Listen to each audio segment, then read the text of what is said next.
ఈరోజు పులివెందుల ఎమ్మెల్యే గారు కొన్ని విషయాలు మాట్లాడారు. అబ్బా చాలా రోజుల తర్వాత పులివెందుల ప్రజలు గుర్తొచ్చారు.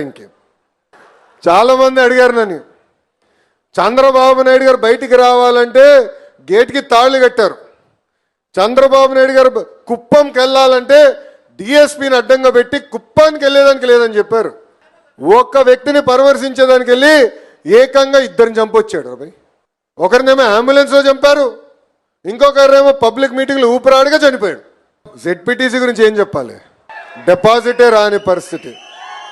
పులివెందల్లో స్వేచ్ఛగా ఎన్నికలు జరిగితే అందరం కష్టపడితే జగన్ అనే వ్యక్తి గెలిచే స్థితి ఉండదు. అది దయచేసి మనందరం గుర్తుపెట్టుకోవాలి.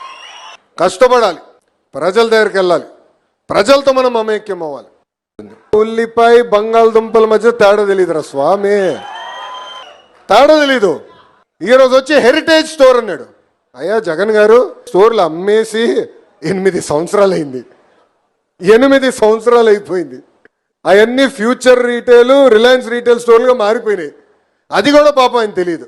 అలా ఉంది పరిస్థితి. అంటే వాస్తవాలకి దూరంగా ఉంటే అదే అట్లనే ఉంటుంది. అందుకే వాస్తవాల దగ్గర ఉండాలా, ప్రజల సమస్యలు తెలుసుకోవాలా, ప్రజలతో మమేక్యం అవ్వాలా. ఇప్పుడు బయటకు వస్తున్నాడు ఉల్లిపాయల గురించి, ఉల్లిపాయ ధరల గురించి చంద్రబాబు నాయుడు గారు మొన్నటి నుంచే రివ్యూ చేస్తున్నారు. క్వింటాల్కి 1200 రూపాయలు మద్దతు ధర ఇచ్చి కొనుగోలు చెయ్యండి అని చెప్పిన తర్వాతే ఈ మహానుభావుడు గుర్తొచ్చినట్టుంది.